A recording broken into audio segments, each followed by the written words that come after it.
Qué bueno, aquí estamos entonces con la clase número 12. Vamos a compartir la pantalla, vamos a ver todo lo que es resonancia funcional, resonancia magnética funcional. Le podemos englobarla toda en esa misma técnica. Em, 3 puntos. Vamos a ver espectro, después el otro va a ser funcional propiamente dicha, que se la conoce como la activación de las áreas cerebrales y a su vez también después lo que son los tractos, o sea, tratar de obtener, ¿sí?, tractos de los axones nerviosos y de, bueno, cómo ver y ver el cerebro cómo se conecta en lo que sería entre hemisferios, entre bueno, las diferentes fibras que hay, los 3 tipos de fibra que nos vamos a encontrar. A ver, ¿qué les decía? Uy, ¿qué pasó? A ver, un poquito más alto. Ahí. Bien, a ver, aquí estamos. Bueno, lo primero, espectroscopía por resonancia magnética. ¿Mm? Eh, ¿Cómo podemos silvanar este tema con lo que estuvimos viendo, por ejemplo? Este tema viene de la mano con lo que es la obtención de un espectro, o sea, de espectros de lo que serían las ondas de energía electromagnética en el rango de la radiofrecuencia, que es lo que vamos a trabajar, lo que estamos trabajando en resonancia magnética, y a su mismo tiempo poder identificar qué moléculas están presentes dentro de un tejido biológico, ya sea normal o patológico. Tenemos estas dos formas. Bueno, y dirán, o sea, o se harán la pregunta de que para qué, por qué y demás. Cuando hay lesiones, por ejemplo, que tienen una caracterización muy poco definida, o sea, lesiones de bajo grado, en los cuales se necesita abordar con más detalle qué es lo que está pasando ahí a nivel biológico, se suelen pedir espectroscopías para poder analizar la composición química que hay dentro de una lesión. Entonces, como decimos que es una técnica, diríamos que nos va a dar, ¿sí?, lo que sería información metabólica. No vamos a ver una imagen de resonancia, o sea, un T2, por ejemplo, puesto en una imagen. Lo que haríamos en este caso es observar un espectro dentro del rango de radiofrecuencia de lo que estamos trabajando, ¿no es cierto? Ya sea el campo con campos magnéticos bajos, con resonadores bajos. Esta técnica no se podría hacer, tenemos que estar arriba ya del Tesla, por ejemplo, Tesla, 1.5 Tesla, como para obtener un espectro y poder analizarlo dependiendo de estos, eh, ¿cómo decirlo?, estos metabolitos que se pueden llegar a encontrar y que cada uno va a tener su señal. Así que vamos a entender a ver este concepto. Entonces decíamos por un lado que las bases físicas son las mismas, o sea, los conceptos son iguales.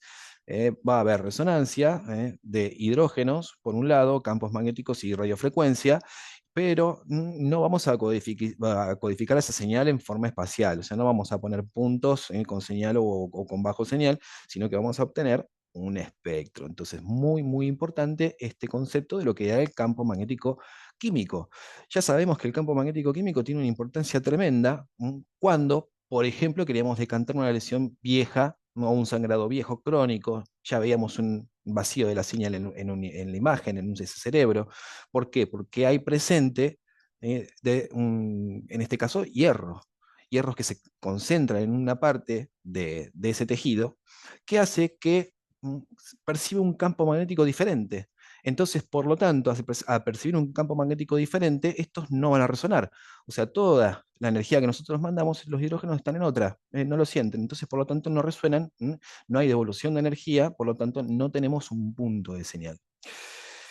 Eh, entonces, el objetivo de la espectroscopía es poner evidencia a metabolitos sumergidos en la señal de moléculas de agua. Obviamente el agua, ¿por qué? Porque es lo que más abundante vamos a encontrar en el cuerpo humano. Entonces, ¿cómo decirlo? Esa línea de base que vamos a encontrar en el espectro viene de la mano con lo que es la cantidad de agua, sería. O sea, es otra forma, digamos, de verlo. Entonces, lo que se intenta hacer es tratar de suprimir esa señal para que no moleste tanto. Bueno, pero ya vamos a eso, lo que sería la parte de la planificación de esto. Y a ver, como para entender el espectro, decimos, algo que es obviamente muy utilizado. Entonces podemos decir, por ejemplo, lo siguiente.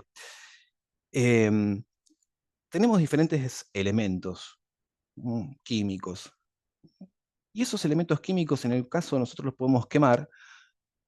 Cada uno de esos elementos va a brillar o va a emitir una luz en una determinada frecuencia.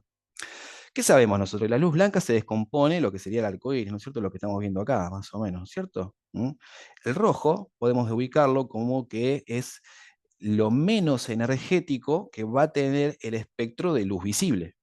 ¿Mm? Recuerden, no sé si alguno tuvo la posibilidad de meterse dentro de un cuarto oscuro, si lo vieron algún día en la práctica, cuarto oscuro, cuando ustedes se metían ahí, encontraban que había una luz roja ahí adentro. ¿Por qué luz roja?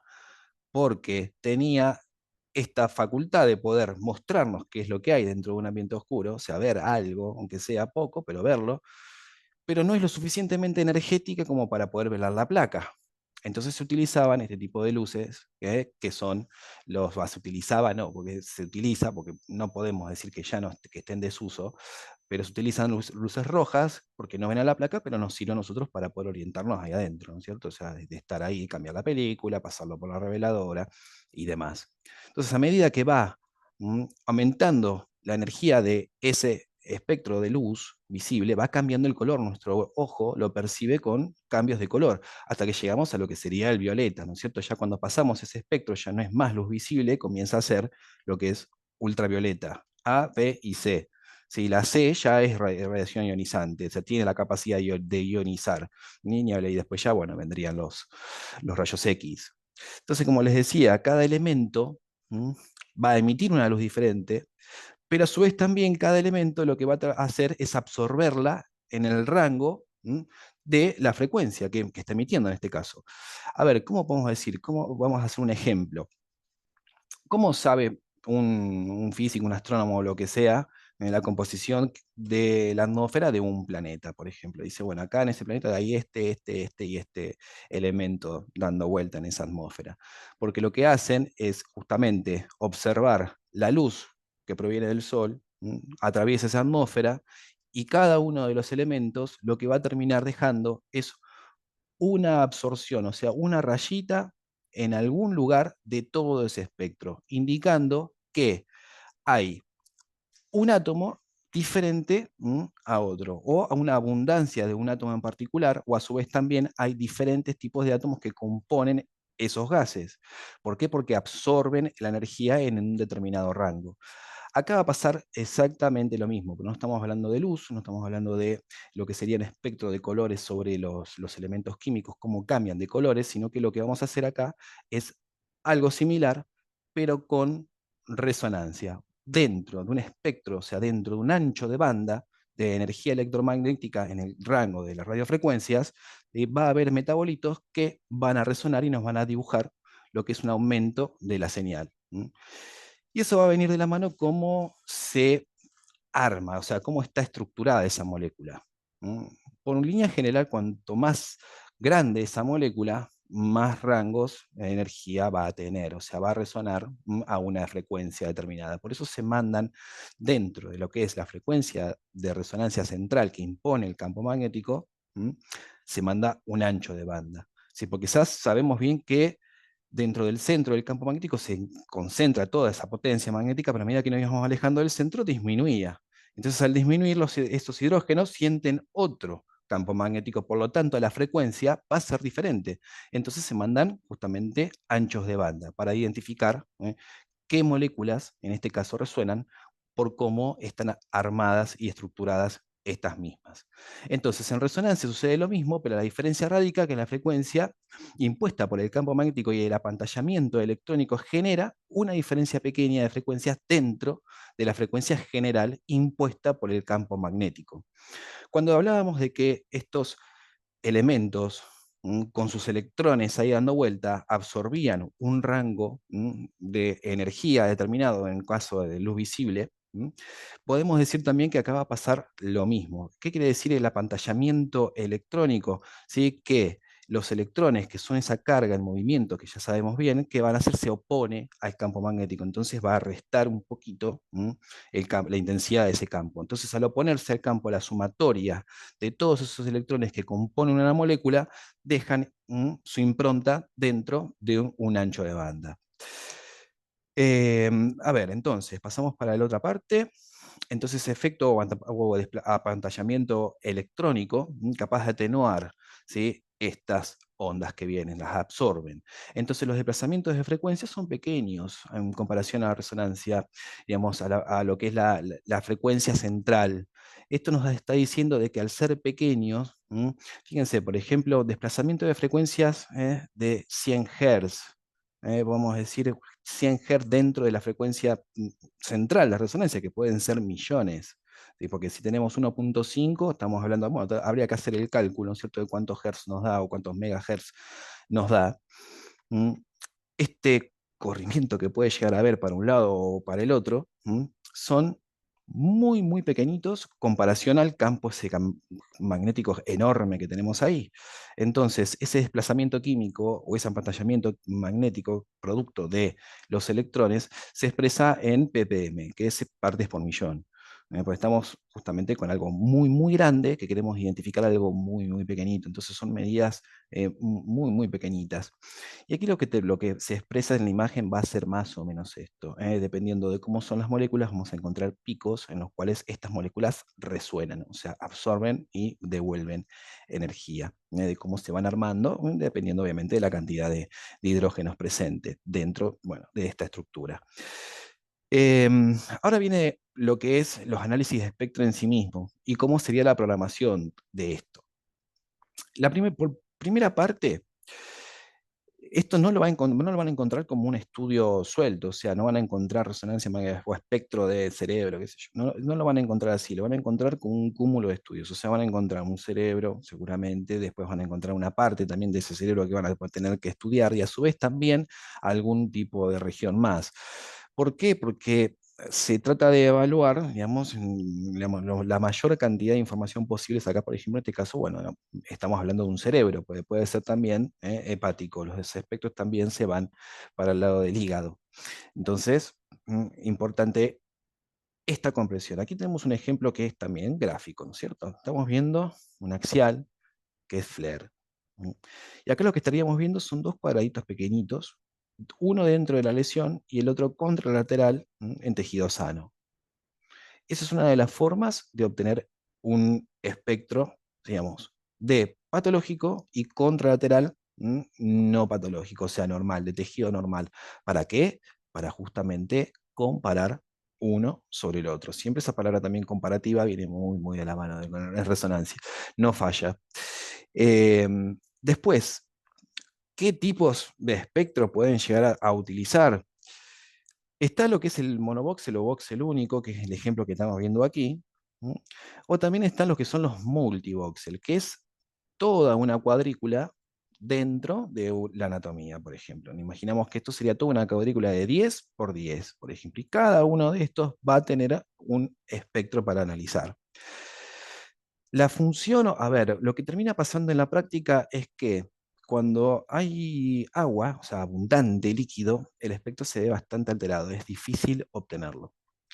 Lo otro es que si hay hueso o interfaces también con hueso, donde ustedes tendrían que estudiar, también van a encontrar dificultades a la hora de obtener ese espectro.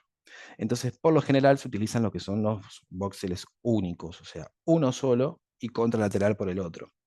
Van a encontrarse también que tienen diferentes tipos de espectros, o sea, es decir, cuando se setea esa secuencia, se arma esa secuencia, hay unos que van a venir con lo que son los tiempos de ecos cortos, medios y largos, o sea, tres tipos de tiempos de eco dentro de ese espectro. Lo general, la idea básica y regla básica, utilicen siempre tiempos medios. Los tiempos medios de eco, si bien son largos, son secuencias que pueden llegar a durar entre 7 y 9 minutos, da mucha facilidad a la hora de obtener bueno, un espectro y que no sea obviamente un espectro que salga mal, o sea, van a ver dibujos. Ustedes se van a dar cuenta, digamos, es el ojo en el cual uno lo ve, que dice, no, este espectro no va bien. ¿Por qué? Porque puede llegar a haber mucha agua, justo la lesión está contactando parte ósea, entonces también eso hace que no sea por ahí muy fiable, que digamos. Entonces traten de ubicarlo siempre en donde más tejido patológico tengan, lo más alejado posible del agua y además bueno, ya hay alguna interfaz de tejido. Entonces se sitúa uno a nivel de la lesión y el otro contralateral, como vemos. ¿Y qué es lo que hay acá? Estamos viendo entonces una línea de base dibujada con picos presentes de diferentes tipos de moléculas. Acá, por ejemplo, la colina, la creatina, el N-acetilaspartato, son todos metabolitos que le van a ir indicando al médico ¿m? qué comportamiento tiene esa lesión. Entonces, ¿para qué serviría entonces esto? Vamos a hablar ya directamente de estos tres. En el material van a tener ya un registro bastante importante sobre todo uno y obviamente también el interés biológico de cada uno y el diagnóstico también. O sea, decir, bueno, si tenemos, por ejemplo, una abundancia de los residuos N-acetilados, el NNA, NANG, que es lo que sería el N-acetilaspartato glutamato, por ejemplo, va a indicar al médico, ¿sí?, que está pasando algo a nivel celular. Por ejemplo, la colina, el CHO, ¿sí? La presencia de esto nos está indicando de que hay una proliferación celular. Quiere decir que están creciendo muchas células al mismo tiempo. ¿Y eso qué es indicativo de que si hay un crecimiento celular? Sí, que es un tumor que se está creciendo, que se está expandiendo, que está creciendo. Entonces va a aumentar en forma anormal ese metabolito de interés, que en este caso es la colina.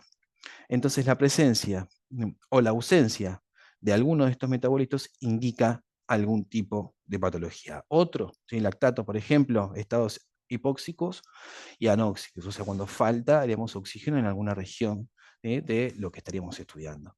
Por ejemplo, hay una tabla que son aproximadamente 12 o 15. Y esto otro también, importante decirlo. Esto conlleva un postproceso. Esto quiere decir de que cuando ustedes obtienen la señal, no, la imagen, o sea, hacen la secuencia, van a tener que hacer unos procesos sobre eso. Cada software tiene su propio, digamos, secreto o forma de poder obtenerlo. Como regla general, les va a preguntar el software, le va a decir, ¿cuántos te muestro? Te va a decir. ¿Sí? Entonces tú vas a ver ahí que va a haber toda la listita de los todos. Tic, tic, tic, tic, marcan todos, no dejan ni uno sin mostrar.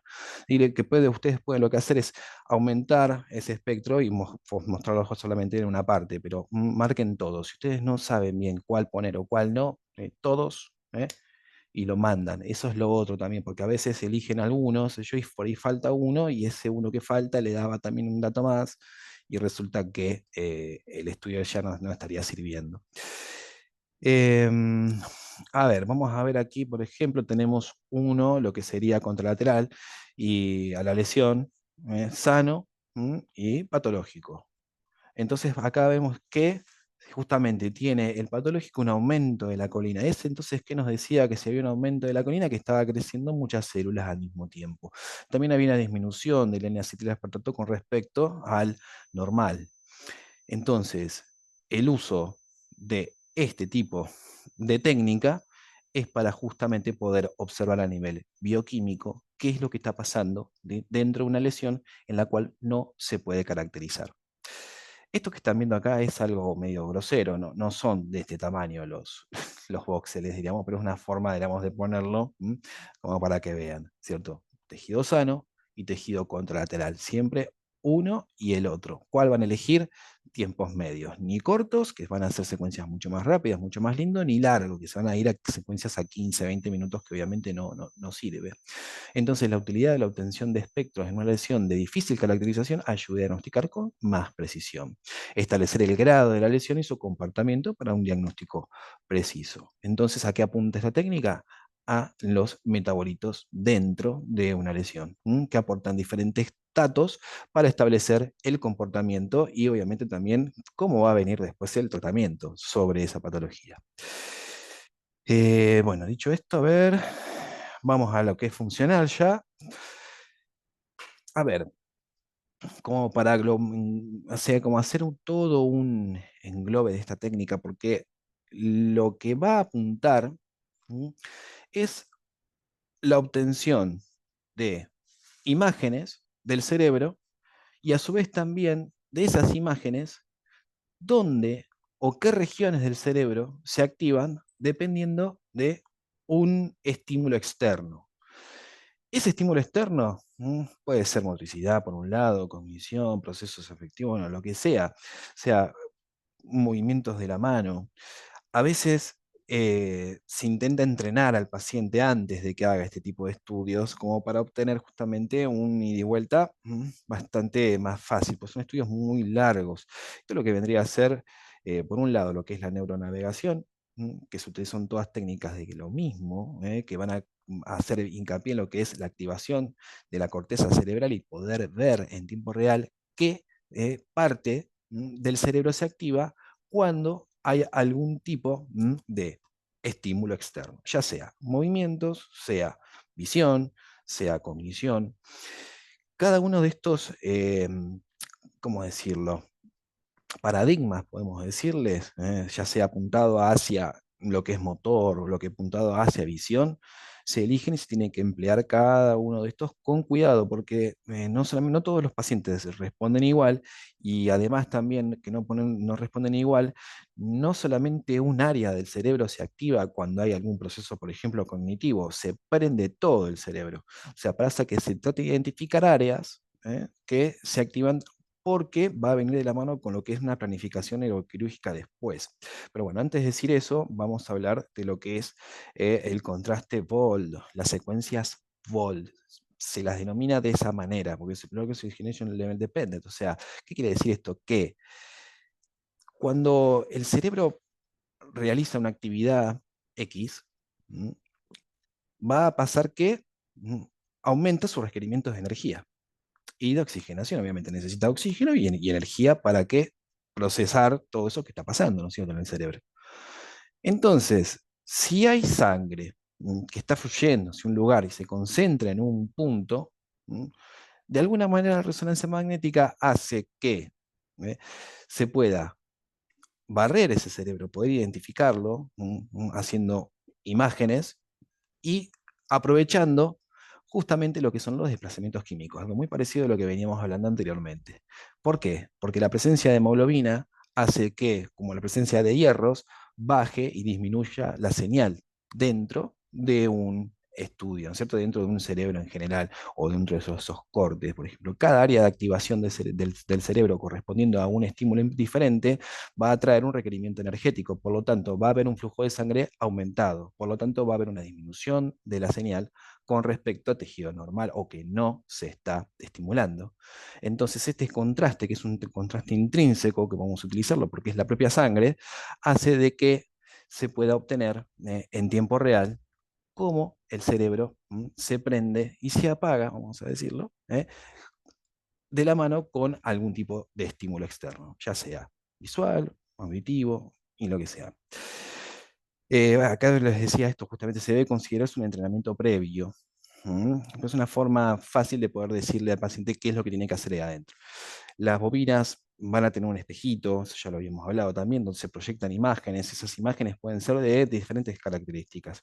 Pueden ser imágenes lindas, pueden ser imágenes chocantes, pueden ser, bueno, diferentes tipos de cosas, también estimulación auditiva. ¿Y era para qué? ¿Para qué vamos a hacer esto? ¿Qué es lo que va a pasar acá? Aquí tenemos una imagen, fíjense la resolución que tiene, bastante pobre, ¿sí?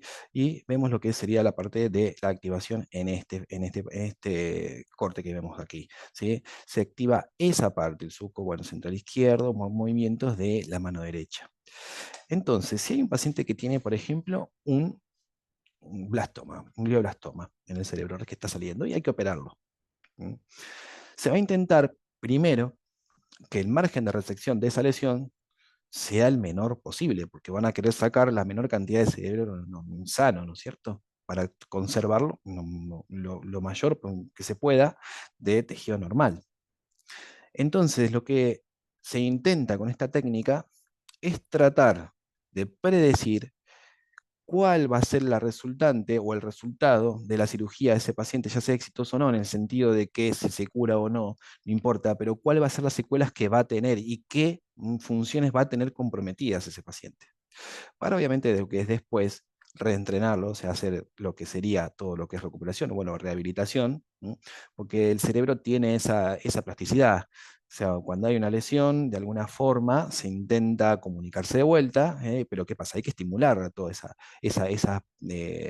propiedad que tiene el cerebro, de volverse a conectar y reemplazar una parte por la otra. Entonces se intenta justamente esto, ¿no? ¿Cómo que le sería? Por un lado, la planificación neuroquirúrgica, o sea, de lo que tenemos que sacar y después cuál va a ser la secuela que va a tener ese paciente. Acá vemos, por ejemplo, activaciones de áreas motoras, test de palabras, y fíjense lo que les decía, cómo el cerebro se va aprendiendo en diferentes sitios, o sea, no es que es una sola partecita nomás. Y decimos, bueno, si tenemos una lesión, por ejemplo, por este lado, va a tener muy comprometido lo que es el habla ese paciente. ¿Por qué? Porque justamente la resonancia nos está dando esto, que a este paciente particularmente con test de habla o con paradigmas de habla, ¿sí? Se le activa tal región cercana a la lesión, por lo tanto va a tener una dificultad después de la lesión en el habla, que después obviamente se trata de, digamos, de reforzar con eh, estimulaciones, ¿no es cierto? Para que se vuelvan a conectar todas las áreas. Aquí tenemos también lo que es estimulación visual, siempre lo que es una potencia guía occipital, bien atrás. Eh, entonces, ¿cuál sería el rol? Que esto es muy importante también. ¿Para qué vamos a hacer este tipo de estudios? El rol de planeamiento neuroquirúrgico para poder ver la extensión de la región normal y después también a su vez cómo va a ser la recuperación de ese paciente. Ahora está pasando que con estos modelos de aprendizaje de, de inteligencia artificial, increíblemente puede predecir qué es lo que se está, digamos, cuando se está pensando algo, o sea, a nivel de una activación, digamos, cerebral con estímulos que vienen de alguna parte, pero lo hacen al revés en este caso. ¿Por qué? Porque justamente quieren entrenar a la máquina para que ésta se dé cuenta de qué es lo que está haciendo este paciente. Entonces se están haciendo este tipo de trabajos, por ejemplo, con lo que es la activación cortical del cerebro.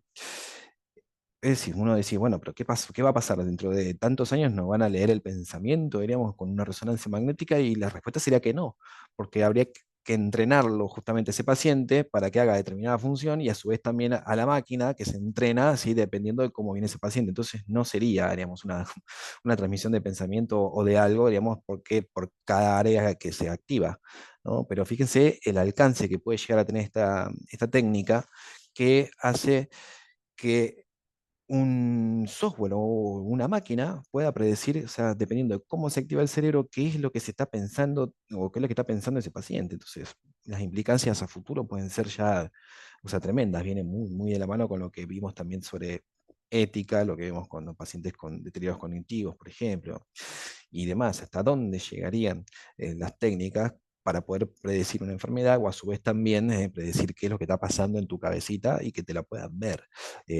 Difícil, medio como que escapa a la comprensión, pero bueno, se está haciendo, se está practicando por lo menos. Entonces, la extensión de tejido anormal se puede determinar con resonancia magnética convencional y fusión de tejidos adyacentes con lo que es la funcional para ver qué áreas se activan dependiendo de qué función o qué tarea está ejecutando ese paciente. Seguimos con lo que serían los tractos, tractografías, que también son técnicas que vienen muy de la mano. ¿Por qué? Porque se hacen por lo general en simultáneo. Se utilizan siempre secuencias en difusión, en este caso, lo que son, ¿cómo decirlo? La secuencia de difusión, nosotros ya sabíamos que lo que hacía era medir cómo el agua difunde sobre los tejidos normales. No, vamos, normales o patológicos, no importa. Sí, pero cómo difunden y se trasladan en un lugar. ¿Mm? Pero ¿qué pasa? Si nosotros de alguna forma podemos ver muchos ángulos de cómo esas moléculas se van moviendo, o sea, muchos ángulos en sentido de un lado, del otro, una cortar muchas, en muchas direcciones, el cerebro, podemos establecer no solamente el movimiento en un plano, sino además también cómo estas suben o bajan, ¿sí? O rotan algo. Ya sabemos que el agua, mejor dicho, a la mielina no le gusta el agua. Entonces, ¿qué es lo que va a terminar pasando? Esa molécula de agua va a chocar contra la mielina, o sea, contra lo que son las fibras de los axones, y la va a dar vuelta, la va a rodear. Va a tratar de irse hacia los costados. Entonces, de esa forma, se tratan de identificar lo que son trayectos de fibras, o sea, utilizando secuencias de difusión del agua, y cómo esta propiedad que tiene la mielina de hidrofóbica, que no le gusta el agua, dice, acá, esto no vas a pasar por acá, ¿sí? Dibujan los trayectos de las fibras nerviosas. O sea, proyección, asociación y comisulares, cada una con su función aparte, ¿no es cierto? O sea, cómo se comunican entre hemisferios dentro de un mismo y a su vez también cómo se van a la médula.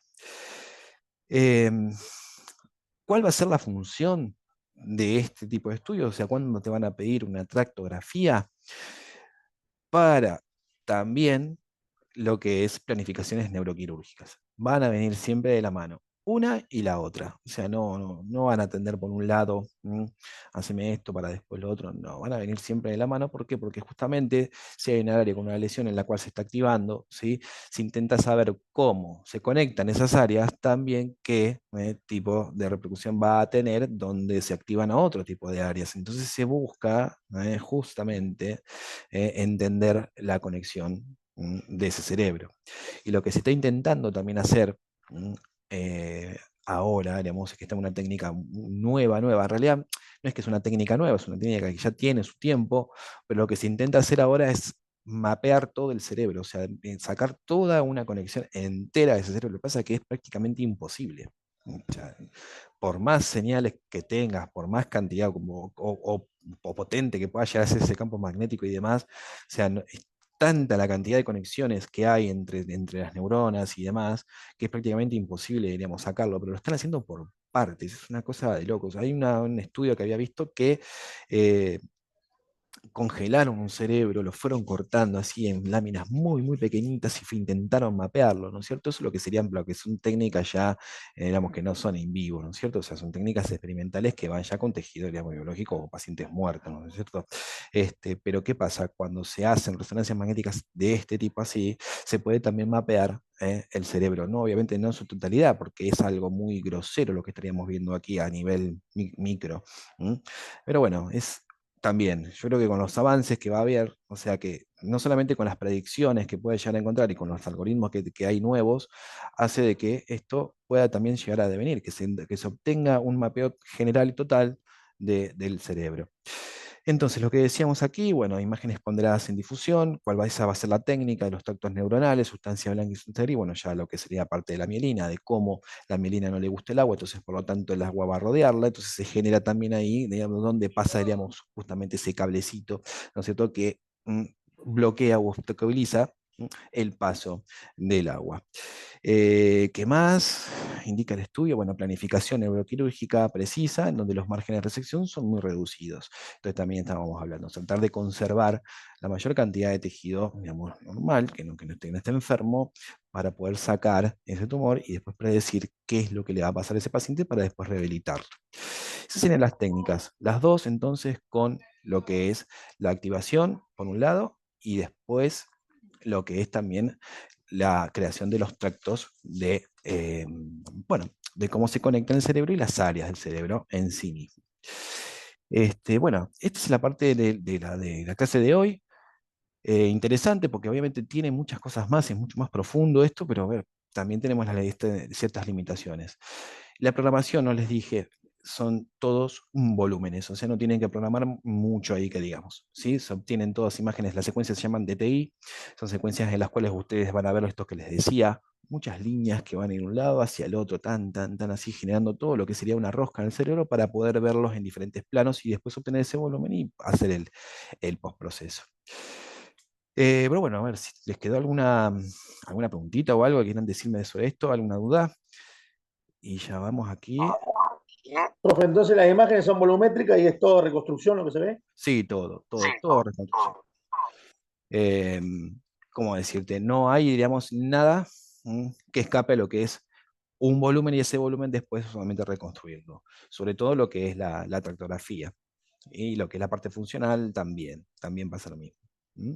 Pero sin muchos secretos, o sea, se van a todos axiales o todos sagitales, no importa, y después ese volumen se lo reconstruye. ¿Eh? Bueno, algo más por aquí nada, por acá nada tampoco. Bueno, lo que vamos a hacer la próxima, ahora en el próximo tramo de la clase, vamos a hacer las consultas a lo que es el examen ese que les dejé, no sé si lo habrán hecho, espero que sí, que lo tengan. Y bueno, hacemos la corrección. Si hay alguna pregunta, duda, lo que fuere, también es el momento, porque ya la clase que viene nos conectamos para dar el examen. Así que también algunas indicaciones van a venir para ese lado. Así que bueno, si no tiene más nada aquí, desconecto, hacemos la grabación. Sí, a ver, Fernanda. A ver, ¿qué nos dice Fernanda? Bueno, mientras tanto le sigo diciendo esto, o sea, hacemos lo mismo, hacemos ese break de 5 o 10 minutos que se termina la grabación y volvemos por lo que viene. El trabajo, ¿de qué pregunto? ¿Eh? El trabajo, a ver, dejé como un modelo de examen, de que era el número 3. Pero bueno, no importa, si no lo hiciste no hay problema, porque lo puedes descargar, y lo vas haciendo en simultáneo. No te vas a poder testear porque a ver si hiciste, lo hiciste bien o hiciste mal. Pero bueno, también hacemos alguna consideración al respecto cuando ya sea el último tramo de la clase, porque ya se nos viene el examen. ¿Mm?